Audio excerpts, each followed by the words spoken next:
Hello guys, shout out sa mga kabataan natin yan, no? Naman kayo ano sa inyo guys, sabihin sa inyo na sa bisan sa gamay o malaki man yan ang halaga ato na siya dawaton kanang hinatag sa atong magginikanan sa kinsa pa man din na tungkol ka na siya guys, kinasing-kasing na siya ihatag sa inyo ha. Yan na kay gamay raman ihatag mo na pa na iyang kutob maabot sa iyang ihatag nila, mura pa na iyang kuan ng kita ba nga pwede niya i-share sa inyo ha, no? So bisan og gamay kana iyagya pa na ipanangkamutan nga makahatag sa imuha para makatabang pud sa imuha sa inyo, no? Para makatabang sa atoa ng mga bisan pa sa gamay nga bagay ano man yan, pera man yan o what, hindi na nato isnagon guys, kita na siya blessings na siya, paningkamutan sa na nila nga makuha nila, then i-share sa na nila sa inyo, i-share na sa na nila sa inyo ha, sa ako no? Yun nga no, sa gamay nga halaga moran po na iyang kuan, kumbaga moran po na iyang kaya nga ihatag sa imo ha, no? Kay di man siya din nga siguro kung dako siguro kita, no? Dako pa siguro yatag sa inyo, i-share sa inyo. So bisan pa man sa gamay ang halaga ato ginaanta na pasalamatan, dili na nato siya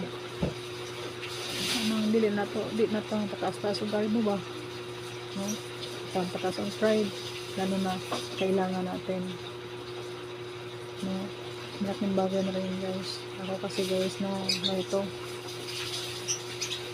may nag-take sa akin ng 50, minsan mga 10, minsan 20, minsan 5. Kasi na ko guys ha, kasi na ko ng trabaho pero na-motivate na ako kung mga na halaga pero na siya tanang guys. Ako ginang pasalamatan kay ng ano kanang 5, 10, 20 nagyatag sa inyo nga kinasing-kasing na nagyatag sa inyo nga sa ako. So ako na siya dawaton ng ano malaking tulong na rin yan sa akin, dagdag na rin sa pamasahe, dagdag na rin sa mga bilhin ko, bawa snacks, parang 50 pesos guys, may mag-tip sa akin sa bang tuwa ko naman kasi snacks na yan guys eh, kung ibili mo ng bigas 1 kilo na din yan, 1 kilo ng bigas guys, talaga natin 50 pesos ang sa kilo sa bugas. So dili lang ikaw rin nakakaon anak, di ba? So daghan ato gyud siya dapat pasalamatan, hindi na ato sa isnagon guys, no? Lalo na sa mga lalo na tulad sa akin na nanghihirap lang din, malaking bagay na rin yun sa akin kasi guys minsan talaga natin pamasahe ko sa tricycle is 12. Pag kulang ako ng 10, kung kulang ako ng 2 piso, hindi na ako makakarating sa pupuntahan ko.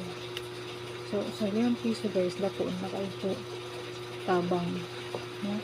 Kaya sa hirap ng panahon natin guys ngayon, dapat i-appreciate natin kung ano man yung mga bagay-bagay na iaabot sa atin sa mga mahal natin sa buhay. Pasalamatan natin kasi ano eh, kumbaga tulong na din sa atin, no? Kaya na siya, ibig sabihin malipayon siya nga mihatag sa imo ha, sa inana nga klase sa paghatag, malipay siya na makatabang sa imo bisan pa sa gamay, no? Kaya dapat i-appreciate natin kung ano man yun kasi hindi naman tayo mayaman eh, no? Kaya guys, yun lang to guys, kung ano sa may dili na to sila mapwersa, kung sa may lang ihatag na to